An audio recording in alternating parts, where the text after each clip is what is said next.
My guest this week was always fit. In fact, she was an athlete her entire life. And then one day in 2009, she was involved in an auto accident and sustained a serious neck injury that required a fusion in a plate in her neck. Doctors told her she was permanently disabled. She had identified as an athlete her entire life. Her fitness was who she was. And now she was stripped of that. This traumatic event caused her to re-examine exactly who she was, to rediscover herself as a whole person. Hello and welcome to the Over 50 Health and Wellness Podcast. I'm your host, Kevin English, founder of The Silver Edge. Our mission at The Silver Edge is to inspire men and women in their 50s, 60s, 70s, and beyond to live their strongest, healthiest, most fulfilling lives. In today's episode, we talk with Darla Leal. Darla is a 56-year-old personal trainer and blogger who coaches her clients to feel their best at every age, helping them create healthy habits that last a lifetime. Oh, and if you're wondering how that whole neck injury and permanently disabled thing worked out, you'll have to listen to the rest of the episode to find out. And now, on to today's show.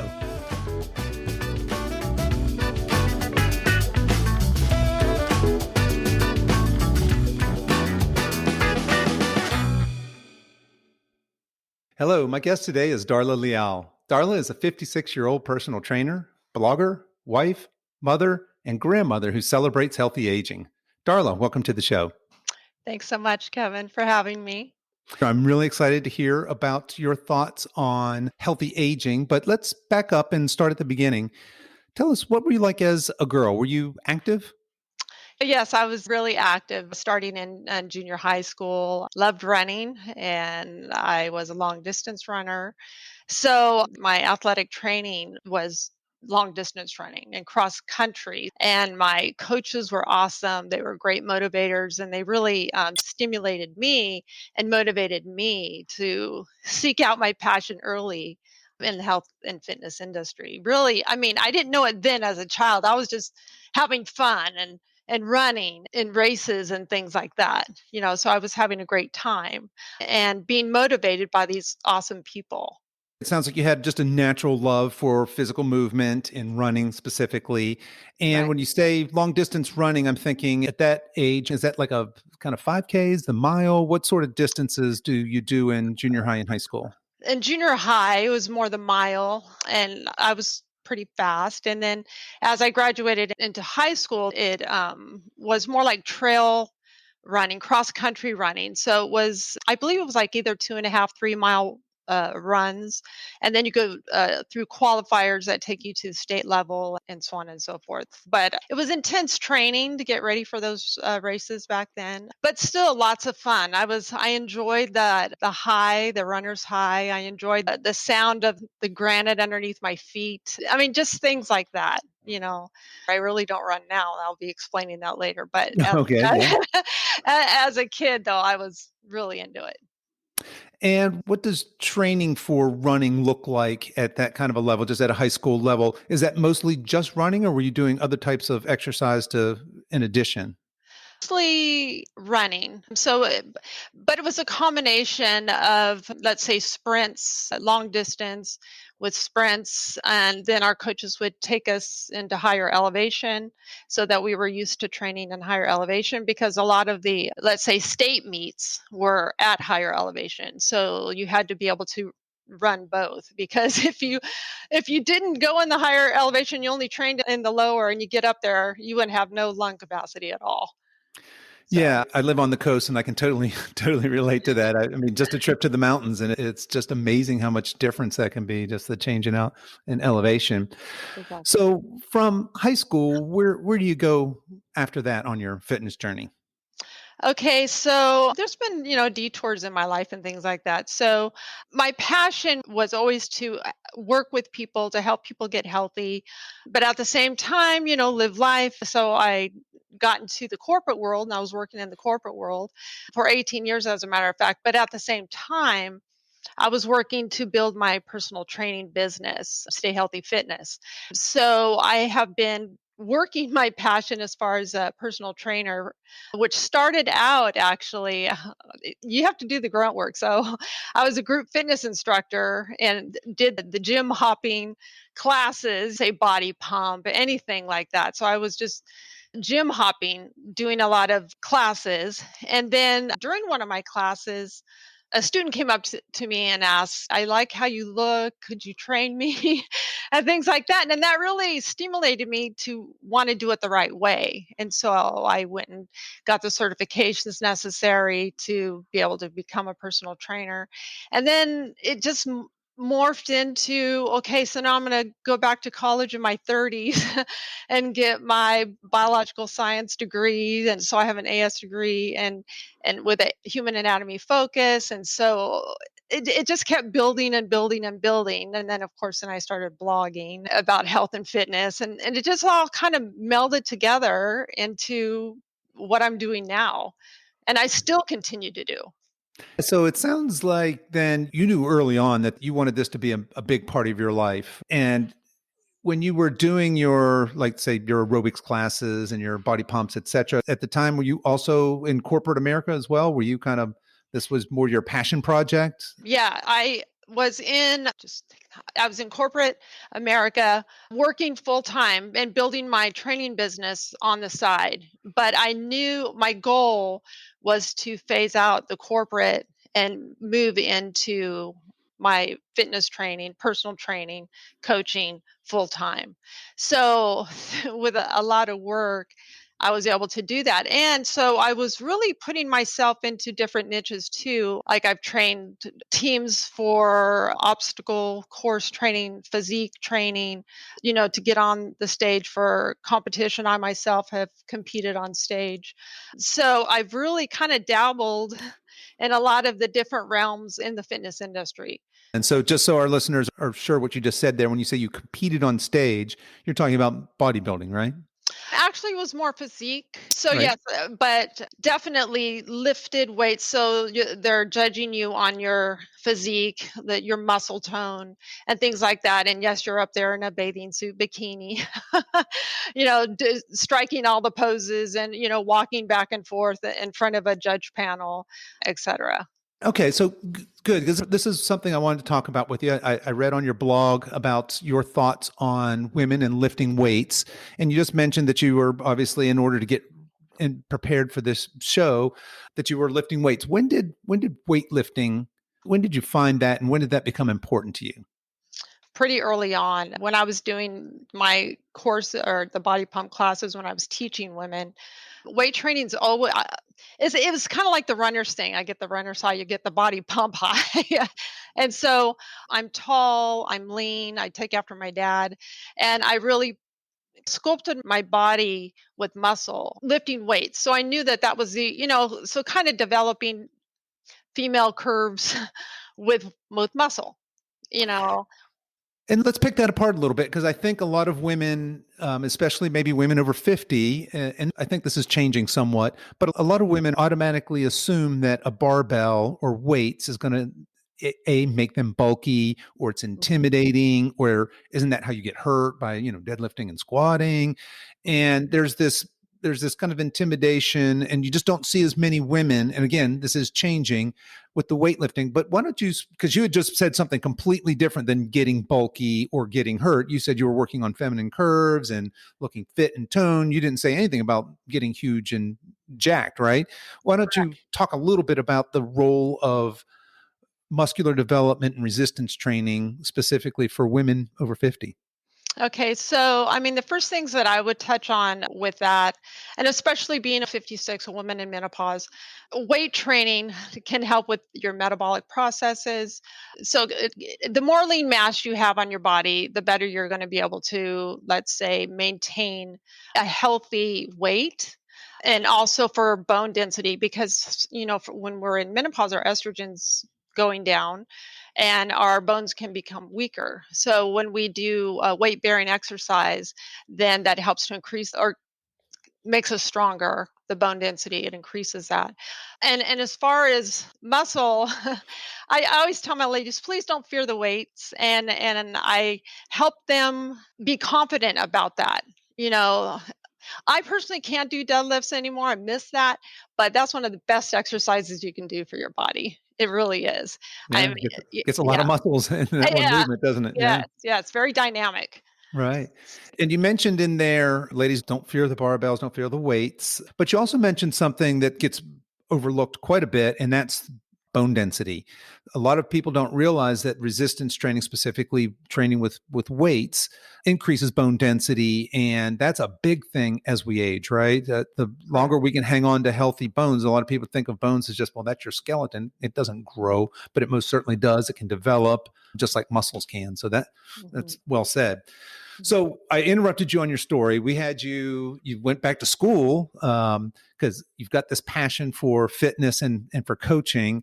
So you're going to kind of, it sounds like maybe disengage from corporate America and move into more what you're doing now. So take us along on that journey there. What's happening as you're moving towards this coaching career that you've got in mind?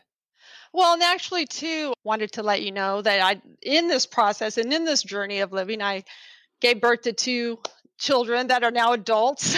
Right. Yeah. And so, I was taking care, so I had several jobs going on, and in my Hmm. corporate job, I was a mother, I was raising my 2 kids, and a lot of times I would grab them with me. They'd go with me in the morning before school or whatnot, and, they'd see mom teach the class and bring them back home, getting ready. You do what you need to do, and so get them ready for school and whatever. And so taking care of them, doing the corporate job, doing the group classes, now molding into the personal training. So then I was eventually able to cut my corporate job down to part-time, which was awesome. So that enabled me even more time to grow the personal training business. And so eventually then that became full-time. I quit the other one, and this is what I do now. And here we are. That's And here right. we And are. yeah, and we did. We skipped over a lot. And so it sounds like, a lot of people have that story. Have that kind of similar story to you that as younger people, maybe they were active, they played sports, they took care of themselves, they got married, they had kids, they had a career. And then what happens is that fitness and all of that goes on the back burner. And I think that's a very common story, right? It Mhm. it sounds like that wasn't the case for you. Sounds like you Yeah, may have maintained your fitness throughout. Okay. Well, hats yeah, off I to you. did. That's fantastic. We get a lot of people that have kind of a transformation story that, well, yeah, I was kind of fit and then I really wasn't. And Yeah. kind of a wake up call at say a doctor's appointment or something like that. But Uh, nothing like that for you. You're charging on, taking the kids. They get that great example of seeing mom being fit and doing yeah. her workouts, etc. So let's talk a little bit about what you're doing today. And let's start with what you do for yourself, right? What does a typical workout week look like for you? Okay, so a typical workout week for me is, first of all, I don't run anymore because I have some injuries, and I don't know if we're going to go into that or not. But anyway, so a lot of my exercise is modified just because I do have a neck injury, but I challenge myself to my physical potential 4 to 5 times a week, mostly 5 times per week. And that's going to vary. My exercise is going to vary really with what I feel like, but I at least get in 2 resistance training days a week. But now that I think about it, I probably incorporate and lift weights on every session. I do a mile warm up. I have a arc trainer that I absolutely love, and I'll do my mile warm up on that. And then I come out onto the floor, and whatever I'm inspired to work, whether it be, let's say, back, legs, whatever, I'll run myself through maybe 3 different exercises per the body part. So maybe leg press, squats, lunges, pull ups, pull downs, and mid rows or something like that for the back. But 5 days a week, and then I'm finding, as being 56, this is what I did notice, so that my body requires more rest. So I listen to that, and I try to get that golden 8 hours a night, but it can be somewhat difficult just because in menopause you do have, well, at least I do, all women are different, you can have disturbed sleep. And so that's one of the things that plagues me sometimes, is the disturbed sleep. But so just to go back to your question, 5 days a week, and then try to get plenty of rest on my recovery days. So you led right into my next question, which is recovery. What do you do specifically for recovery? And you alluded to one of my favorites, which is sleep. I think sleep is just such a critical piece of that puzzle. But what are some recovery strategies for you, yourself, and for the folks that you train? Okay, so recovery strategies for me, besides the sleep, which I wish I could get, more of, I might do what I call active rest, which maybe I'll walk with the dog outside or something like that. Come in and have a long stretching session, stretch out my sore muscles, get on my roller and roll out. Trigger point therapy is what I'm trying to allude to. So just trigger point therapy, lots of stretching, active rest, which would mean, n- not doing anything structured, doing something fun, stretching, sleeping. Yeah, right. So yeah, so I heard a lot in there. Obviously, the rest and the fact is that folks over 50 aren't going to recover the way they did when they were 20 or 30, and we do require a little more rest. And you talked about a pretty intense 5 day a week program, but you're conditioned for that, right? So somebody else, I'm sure the folks that as they come into you, if they're as clients, if they're not conditioned, you start them slowly and start to kind of build them. Is that fair? Yes, no, that's Hmm. absolutely fair. Personal training is an individual process. It's not universal. Everybody is unique. Everybody's got different fitness levels. There could be injuries, there could be medications on board. We have to take all those things into consideration. I know there's that statement out there that the no pain, no gain, but I really believe that you should listen to your body. And if you're having pain, there's something not right. And so you got to listen to that. You've got to adjust, modify, not quit, but just modify and do what works best for your body. So, Yeah, I love that. You said a lot there. Certainly, the no pain, no gain probably isn't great for the over 50 crowd. You certainly want to listen to your body, and you let's pull apart a little bit because we talked about what you're doing personally. Let's talk about what you do professionally. Maybe we'll use an example here, but you talked about somebody coming in, and you're not going to give a client a canned program, right? I think that's where a lot of people in general, but certainly older people, run into problems is they find a very low cost or maybe a free program online or in a magazine and they start doing it, and that could be a recipe for trouble. So talk to us about what it looks like when, let's say, a deconditioned 60-year-old woman comes to you. She's gotten, maybe her doctor's told her that very vague prescription of you need to eat better and exercise more. So she ends up on your doorstep or virtual doorstep.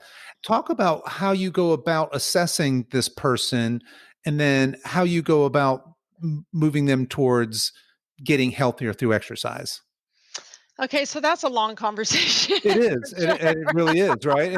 But that's my point. There's a lot that goes in there, right? And I think maybe Yeah. we kind of breezed through that a little bit. Yeah, well, I'm very thorough with my intakes. The bond has to be, I have to really click, and both that goes both ways. You have to go to a qualified person that knows what they're doing, number one, but you also have to click with that person mentally, Mhm. emotionally, because there's a lot that goes on in the training room besides just physical stuff. And so when people come in here, they're addressing a lot of different issues that are going on in their lives. And so I touch on all of that because I believe that the whole person needs to be conditioned, so to Mhm. speak. And so they have freedom to do that with me. And as far as the physical part of that, it's again knowing through the intake what their physical potential is, those challenges. And then when I put them through an assessment, I'm monitoring that and seeing just where they need work to become a healthier person, to be balanced, let's say, with flexibility, with strength and muscle movement from head to toe. So I'm looking at all of that and then setting up a program for each individual person that works best for their body. So if that means lifting 2 pounds, if that means just balance work where we're standing on one leg and switching and marching in place and, flexibility exercises, then that's what we're doing. But if somebody comes in at a different fitness level that, let's say, is more seasoned, obviously that's going to look a whole lot different. So, That's exactly what I was trying to get at. I think as we get older, we're less and less good candidates for one size fits all workout type programs, right? Mhm. You had mentioned earlier, older people may have meds. It could be contraindications for certain types of things. We could have injuries. We could have pretty serious mobility issues in some cases. And we got to take all of that into account, right, before we start programming what this person can do. But on the flip side of that, a lot of times when we think about somebody who's, say, 60 years old, we're not thinking about a vibrant, healthy, strong, capable woman or man. That's just not what we see. That's not the most common image that we get when we think of these types of folks. So talk to us about how strength training can help us age and be that very vibrant, capable, strong older adult. Oh gosh, this is you have great questions. Yeah, I mean, thanks. you do. I mean, just because strength training is really key in being a healthy person, and like I said, being able to maintain a healthy weight, the bone structure, the muscle. And I'm not talking just to look ripped or anything like that. I'm just talking about general health and being fit and toned, and even more than that, feeling good, feeling your best. There's nothing worse than accommodating pain, and a lot of us are walking around accommodating pain when we really don't need to. If you incorporate a proper exercise program coupled with flexibility, and let's say even home physical therapy, you could feel your very best at every age. And that's the way I look at it.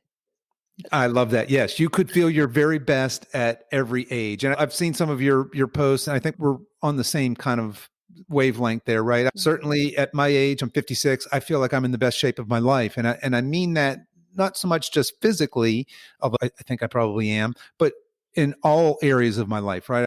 I was with some younger folks, and there was this question going around, well, when do you think you peaked? And there were these answers that were quite interesting. Well, probably when I graduated college, I was this and that. Oh, I don't know, about right before I had my first kid, I think I was probably at my peak, and went all around. And these are, I don't know, 30, 40-year-old somethings. And it came to me, the old guy in the circle, and I said, well, I don't know. I think I might be peaking now, and I'm not sure the best isn't yet to come. And it Yeah. was kind of revelatory to listen to these people say, these younger people say, well, I think I've already peaked. But there is a message for older people that they can be vibrant and healthy. And to your point, not just strong and jacked, although that would be nice, but to Mhm. have the capability to bend down, pick up your grandkid, to be able to pick up packages and put them in overhead bins and things of that nature, right? There's a confidence and a capability that comes along with being fit and strong that far exceeds being able to lift a certain weight or even look a certain way. Is that a fair way of saying that? Oh, that you hit everything absolutely correct. Because, like I said, and especially as we're getting older, quality life is just of the utmost importance. And how do we achieve that? Through regular exercise, eating nourishing foods, drinking water, and plenty of rest. It's basically a five-finger recipe Hmm. to feeling, like I said, your best at every age. And as I get older too, I mean, I can appreciate all the things that I can do. I mean, when you're younger, sometimes you don't even think about it.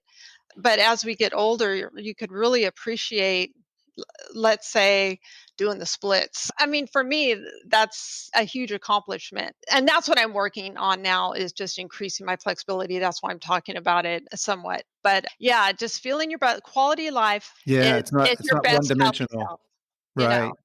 So Well, let's shift gears a little bit since you brought it up, and let's talk a little bit about nutrition. What are your thoughts on nutrition? And let's kind of start with, what do you eat? What does a week of eating look like for you? Put you on the spot here. oh no, and you know And then what? we'll be more general. Yeah. I get this probably every day, several I'm sure you do. Yeah. messages Hmm. every day. And I try to incorporate that on my blog. But typically, I get up every morning, I start with a cup of coffee. I love my carbs, healthy carbs. I love my carbs.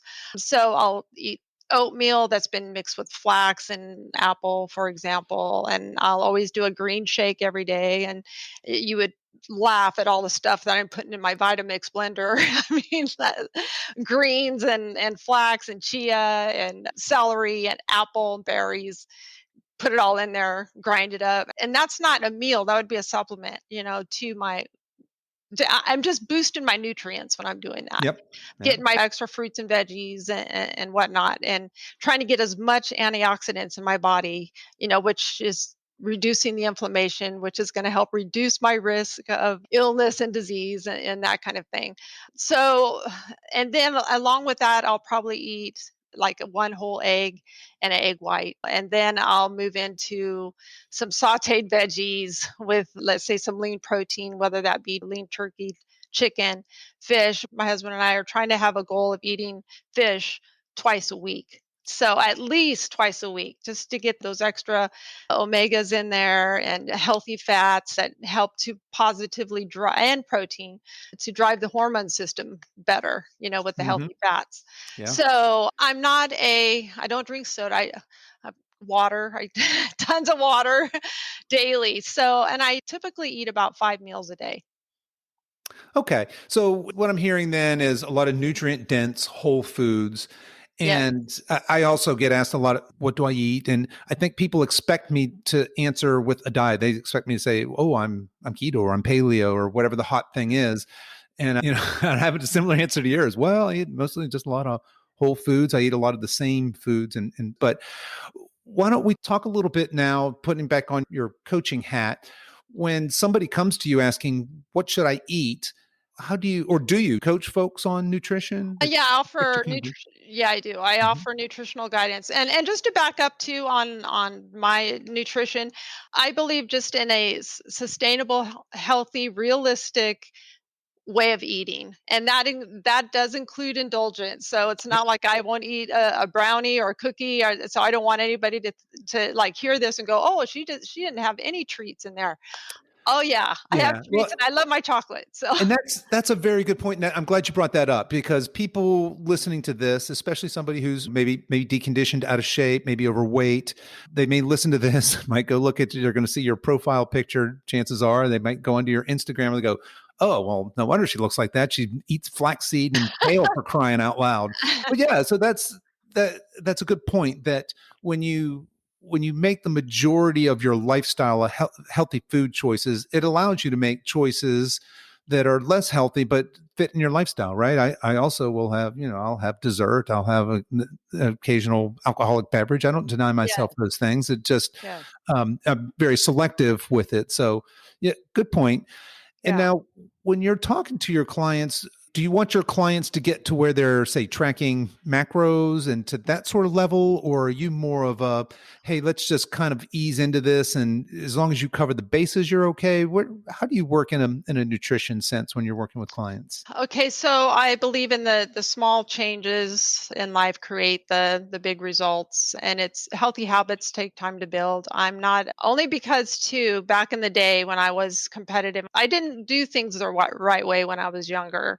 It was stressful that I was counting my calories and the macros, the proteins, the carbs, the percent down to every percentage, and it was exhausting, burdensome, and stressful. So And fast forward. probably not healthy, right? I mean, No, probably no, not no, mentally healthy or emotionally healthy, right? To have that all of kind of that, obsession with it. Okay. And all I, of that. And I Yeah. think that, and maybe women more so than men, that can be a trap, right? To fall into that where I'm going to count every calorie and okay. I teach my clients how I eat.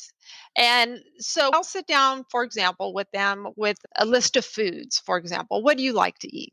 And they point to me, let's check those off. And so this is just an example. Mhm. Okay, let's start incorporating the things that you like that are healthy into your lifestyle. So they're like, oh, I like that. I like that. I like that. I like that. Okay, that's cool. How about let's build some meals from that. And then, so we're working together on creating a plan that fits for them with foods that they enjoy that works with their lifestyle. That's basically how I do it. And it's successful, it's enjoyable, it's sustainable, it's realistic, healthy. So what I hear you saying is if an obese client comes to you, you're not putting them on a diet. No, I wouldn't put them on a diet. I don't Okay. believe in So diets. and Diets that's a don't work. that's a loaded question and I threw you that softball. So go with that. Why don't diets work? Well, Number one, most of them are highly restrictive. They're taking out important nutrients and even food groups. Some of the diets out there, they're removing grains, legumes, and important foods like that. And there's no scientific research that supports anything like that.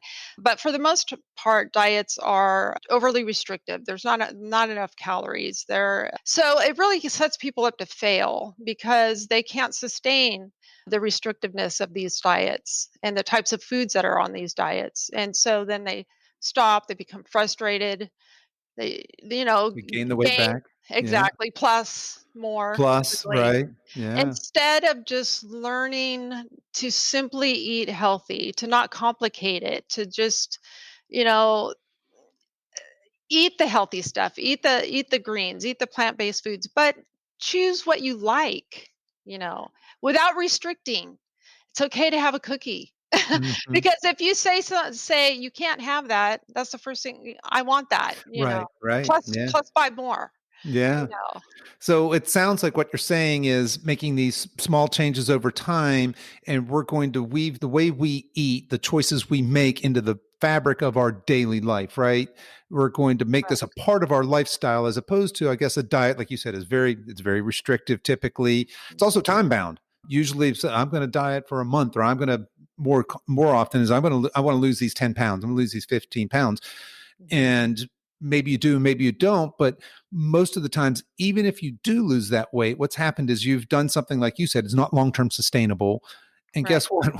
When you've lost that weight and you're like, oh, thank God, I don't have to be on that diet anymore. Well, guess what happens? You go right back to eating the way you were because that's your default. That is your baseline of eating. Mhm. And that quote unquote diet it never stood a chance. Sure, you may have lost that weight in a short amount of time, but that's not a healthy, sustainable way to do that, and certainly is not a long term way of doing that. So, yeah, Correct. I thank you for sharing that. I think that gets missed a lot, especially we're recording this right after the New Year's here. It's January, and a lot of people are making New Year's resolutions, and there's a lot of dieters right now that are really, really wishing they could eat something and they're hungry and they're probably cranky. Mhm. And unfortunately, they may or may not lose the weight that they're looking for, but chances are by March and April, they're going to be right back to where they were in December. And that's sad, right? I mean, Yes. it would make more sense to take slow, healthy changes and incorporate it into a lifestyle, I think is what you're saying. Exactly. That's you hit everything. I couldn't have said it any better than you. All right. And what I hear also you're saying is that small progress is still progress, right? Correct. Even if we're Correct. making tiny steps, we're still making steps in the right direction. It sounds like Right. that's Right. baked into the way you're kind of coaching these people through their physical activity as well as their diet. So you're not gonna put people on diets, and you're not necessarily maybe advanced folks you might talk about depending on what their goals are. You may talk about total number of calories and macros, etc. But it sounds like for your average person coming in, that's not where you start. Is that fair? That is fair. Yes. Okay. Yeah. Like I said, diets don't work. And I want people to enjoy a healthy lifestyle. And that doesn't mean going on a diet. That just means Right. creating healthy habits that will last your lifetime. Very, very well said. Yeah. Yeah. People should enjoy a healthy lifestyle. If it's not enjoyable, it's not sustainable. Right. Correct. So we That's got to figure out exactly ways to make that more enjoyable. All right. Well, so we talked a little bit about setbacks in our diet example, people yo-yo dieting and failing in dieting. I know that you've had some setbacks in your life. We've referred a little bit to some of your injuries. Why don't you talk to us a little bit about some of the setbacks that you've had in your life and how you've overcome those? Oh, wow. Okay, so several physical setbacks. I was in an auto accident and sustained pretty serious injury to my neck. And so I do have a fusion. I do have a plate in my neck. And so I had been living with that for several years, but then I developed in 2009 or 10, I believe, 2009, a herniation over the fusion level. So that put me out for a year. The doctor said I was permanently disabled. I had to have total reconstructive surgery and this and that. And I didn't accept that. I had a lot of thinking to do. Went home and started ice packing myself, and it just was reinventing who I was. There's a lot of emotion that goes on when you have an injury. And I was feeling like a failure. I was feeling stripped of my athleticism. I I felt I could do nothing. It felt like at that time like a hopeless situation. It's okay to grieve all those things, but I couldn't stay there, And so really got serious, hooked up with a neurophysical therapist. We were working together and then, became a new modified me. And then actually just this last year, I had a full compression of a nerve root. And so I had to again have spinal surgery last year. And again, this I appreciated everything that this surgeon did for me and the information that I gleaned from him and what I should and should not do with my personal training. And so I was ready with a stronger mindset on this second setback. There was a lot to learn, a lot of hurt, pain, hopelessness, all that with the first injury that I had to overcome. But then coming into the second one, although it was painful, it was horrible, and it was another setback. I felt I was armed with the tools to to get better, be better, and do what works best for my body with exercise and physical therapy. Does that answer your question? So that's pretty dramatic, right? Anytime you're talking about spinal surgeries, et cetera. And you had mentioned that first time that you had that grieving and that you had enough self-awareness to realize you couldn't stay there. I think probably that a lot of your self-identity probably was wrapped up in Darla the trainer, right? Darla the I'm fit. That this is who I am. This is, Yeah, this is my identity. And it's got to yeah. be tough when that's stripped away from you in something like, a serious injury. So can you talk a little bit about, I mean, just the emotional journey of digging out of that? How did you find that motivation, or how did you kind of dig yourself out emotionally to get back to where you are now? Okay. Well, I mean, I do have a strong faith in God, and Okay. so I had a lot of talks. Hmm. So there was a lot of prayers going on. There was a lot of just inner reflection, inner work, and so I went through that process. And then I had a great support system with family and friends, and so I'd bounce things off that. And one neurologist had told me, she said, "Darla, you're more than the physical. You could teach and train people, let's say, by writing about it. Writing really helps people." And so then that kind of got that ball rolling into my Hmm. blogging. And so then it just felt like I was coming out of the dark. I could see the light at the end of the tunnel. And then what helped too is slowly over time I started feeling better. And of course, when you feel better, that's going to make you feel better overall as the whole person. But I had to really relearn and reestablish, I guess, who I was.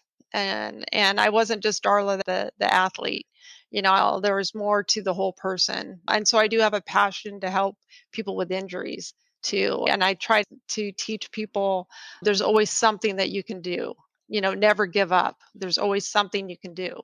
And so I train people with injuries and help them and modify their routines that work best for their body, depending on what injuries they've sustained. So it's been a blessing because I've been able to use what's happened to me and incorporate it into my passion of working in my personal training business.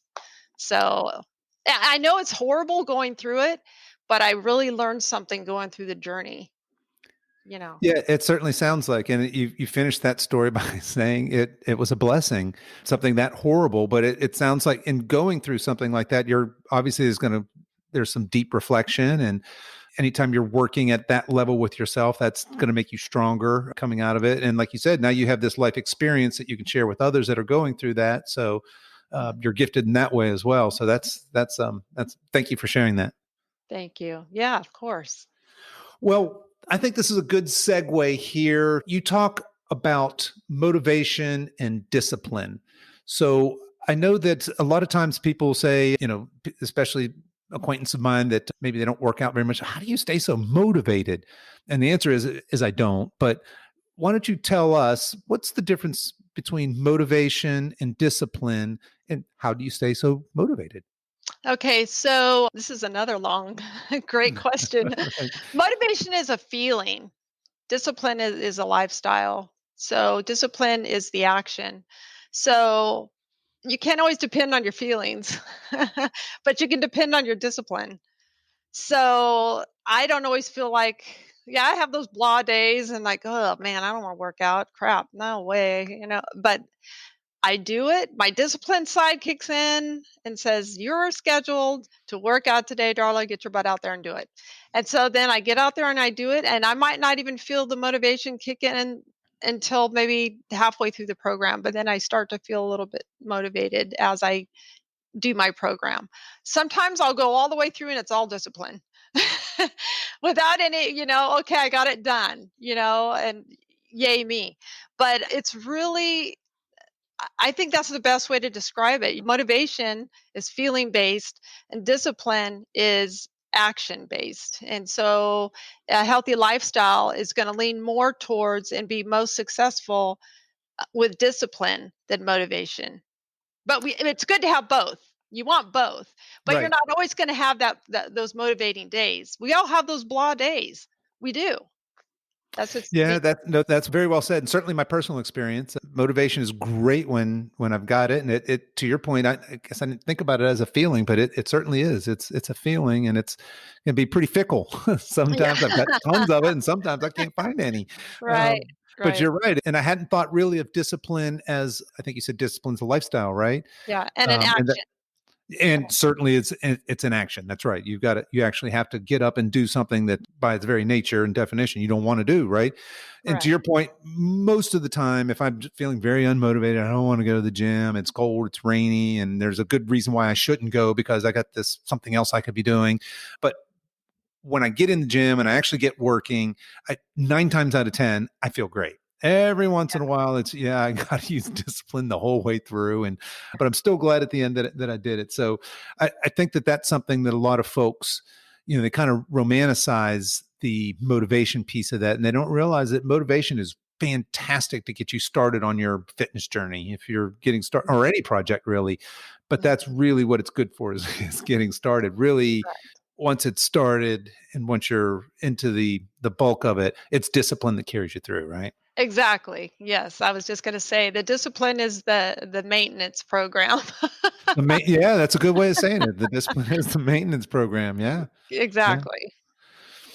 All righty. Well, as we're kind of wrapping up here, what's what's next for you? What's on your horizon? Gosh. Well, continuing what I'm doing. I love what I do. It's really not work. I'm helping people. I feel like I'm making a positive difference. And so I'm going to continue doing what I'm doing with my personal training business. Instagram is, I'm having fun with that right now. I'm working on a blog project and going to revamp my whole blog. So that's taking up some time for me. But when that gets all said and done, it'll be fabulous. And so that takes a lot of time too, a lot of time and writing and updating and deleting and Hmm. all that. So I continue to envision just becoming better. We're all works in progress. Even myself as a trainer, there's no such thing as perfection. Things can always be better. So each day, just becoming a better version of myself in my business and in my life. And if I could carry that on into retirement, which isn't anytime soon because I don't Right. feel like that. Yeah. That's really where I see my goals on, and overall goals are happiness, health and happiness. I don't necessarily equate money to success or anything like that because happiness, if you don't have happiness, then I don't know. To me, that's just number one, enjoying life, being happy, quality. So goals, continuing to do what I'm doing. I like it. Yeah, I can go with that. So, talk to us a little bit about your practice. We've mentioned it a bunch of times here. Do you see people in person? Do you have an online practice? Both. And like I said, we're recording this in January of 2021. So hopefully we're somewhere hopefully at the end of this COVID madness. But what does your practice look like? Both. COVID did have an impact with the personal visits, but I incorporate both. And because I am a one-on-one, so I do see one-on-one clients, and I also see clients online. So I'm having the best of both options going on right now. And is this something you were doing pre-COVID, the virtual, or are you evolving because of that, because you got forced into seeing people online? No, I've had clients throughout the years online as Okay. well. But I think some of my current clients moved into the virtual when this all started. So that made it a little bit different, but always doable. Yeah, yeah. No, I think we're all adapting, both as, if you're a coach, then certainly you better, if you're not already online, you better get that figured out. And also as clients, I think we're all kind of still trying to figure this out, and it's a Mhm. quick moving world. All right. Well, Darla, where can people connect with you? What's the best way? We've mentioned your Instagram a couple times and your blog. How can people get in touch with you? Well, I do have a on my stayhealthyfitness.com, which is my business page. I do have a contact form there. But please do subscribe to my blog, which is online. It's the Stay Healthy Fitness blog. That will be revamped, but I encourage people to get a lot of good information and motivation from my blog. And then, of course, my Instagram is Stay Healthy Darla. And that's another outlet for me where I share and sometimes pretty deep feelings and deep stuff, but encouraging motivational things. So those three places. I also have a Stay Healthy Fitness Facebook. Okay. And I could drop all that in the show notes so people can find you there. So I guess in wrapping up then, I just want to thank you for coming on, taking your time to share your story with us today and all of your wisdom. And I wish you all the best in the future. You're a great ambassador for healthy aging. I just encourage you to keep it up. Oh, well, thank you. I appreciate that so much. And again, thank you for having me.